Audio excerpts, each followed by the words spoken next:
రాజులకు రాజు ప్రభులో ప్రభు అయిన యేసుక్రీస్తు నామమున మీకు శుభములు. ఈరోజు దేవుడు మనకు అనుగ్రహించినటువంటి వాగ్దానము విలాప వాక్యములు 3వ అధ్యాయము 25వ వచనము. తనను ఆశ్రయించు వారి ఎడల యెహోవా దయాళుడు, తనను వెదకు వారి ఎడల ఆయన దయ చూపువాడు.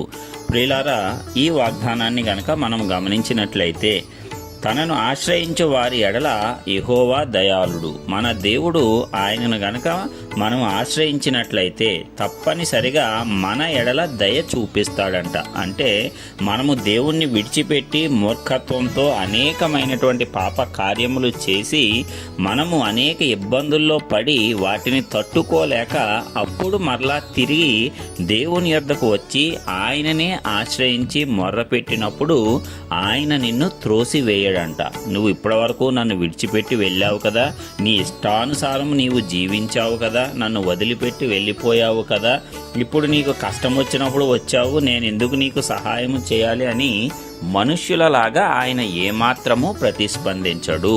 ఎందుకంటే ఆయన దేవుడు, మనలను సృష్టించిన సృష్టికర్త. మన బలహీనతలు ఆయనకు తెలుసు, మనము మానవ మాతృలమని ఆయనకు తెలుసు. కాబట్టే ఆయన మనము ఎప్పుడు ఆయన సన్నిధానానికి వచ్చి ఆయన్ను ఆశ్రయించినా సరే తప్పనిసరిగా దయ చూపిస్తాడు. కాబట్టి మనము ఎలాంటి పరిస్థితుల్లోనైనా తిరిగి దేవుని యొద్దకు రావటము నేర్చుకోవాలి.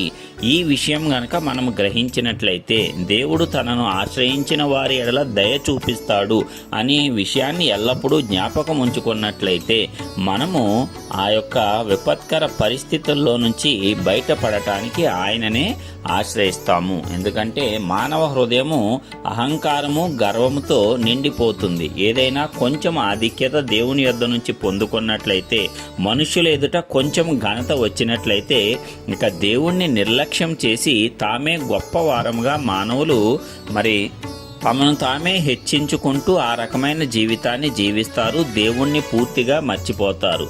ఆ ప్రయత్నంలో ఏవైనా కష్టాలు మొదట వచ్చినప్పుడు, శ్రమలు వచ్చినప్పుడు వారి యొక్క సొంత జ్ఞానాన్ని, సొంత బలాన్ని ఉపయోగించి వాటిని అధిగమించటానికి ప్రయత్నాలు చేస్తారు. కొన్నిసార్లు వాటిలో కూడా విజయవంతమవుతారు. కాబట్టి ఇక నేనే అన్నిటినీ ఎదుర్కోగలను, ఇక ఏ పరిస్థితి అయినా నా వల్ల సాధ్యమవుతుంది, నేను అన్నిటికీ తగిన జ్ఞానాన్ని, అన్నిటికీ తగిన బలాన్ని, తగిన సమర్థతను, తగినటువంటి సంపదను కలిగి ఉన్నాను అనేటువంటి స్థితిలోనికి వెళ్ళిపోతాడు. అయితే కొన్ని పరిస్థితులు ఉంటాయి, అవి మానవుడు ఏమాత్రము కూడా అధిగమించలేడు. అలాంటి పరిస్థితుల్లో దేవుని యొక్క సహాయము తప్పనిసరిగా మానవునికి అవసరం అవుతుంది.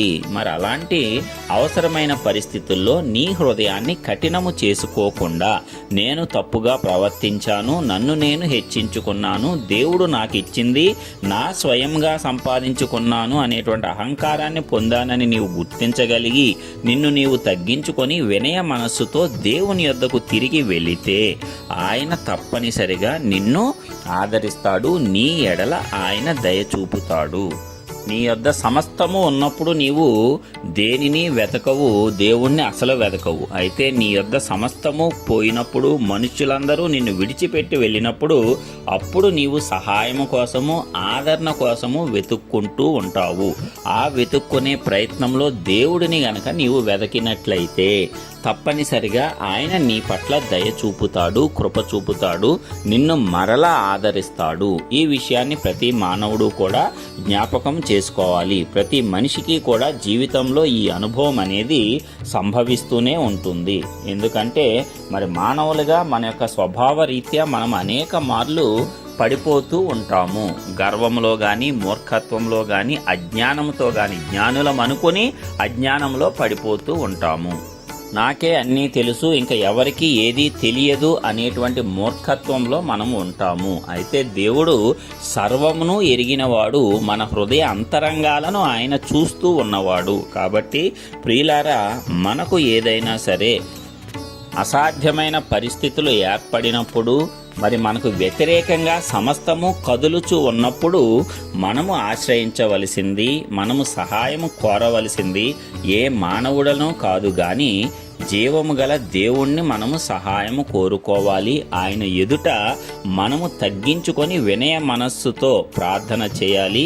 ఆయనను వెదకాలి. ఎప్పుడైతే మనము ఈ రీతిగా ఆయన యొద్దకు తిరిగి వస్తామో, ఆయనను ఆశ్రయిస్తామో, ఆయన కన్న తల్లి వలె తండ్రి వలె మనము చేసిన దోష పాపములన్నిటినీ ముందు పక్కన పడవేసి మనలను ఆదరిస్తాడు. గొప్ప ఆదరణ, తల్లి కంటే తండ్రి కంటే గొప్ప ఆదరణ కేవలము దేవుని యొద్ద మాత్రమే మనకు లభిస్తుంది. తర్వాత నిన్ను శుభ్రపరిచి నిన్ను సరైన మార్గంలో కూడా పెడతాడు. కాబట్టి ప్రియులారా, మనము ఎవరిని ఆశ్రయించకుండా దేవుణ్ణి ఆశ్రయిద్దాము. మనము ఎలాంటి పరిస్థితుల్లో ఉన్నా ఆయనను వెదకితే ఆయన దయ చూపిస్తాడనేటువంటి విషయాన్ని మన అంతరంగంలో జ్ఞాపకం ఉంచుకొని ప్రతి పరిస్థితిలోనూ మరి ఆయనను వెదకే వారంగాను, ఆయనను ఆశ్రయించే వారంగాను ఉండి సమస్తమైనటువంటి ఆదరణ, దయ పొందుకోవటానికి ఆ పరిశుద్ధాత్మ దేవుడు మనకు కృపనివ్వాలని యేసయ్య నామమున ప్రార్థించుచున్నాను.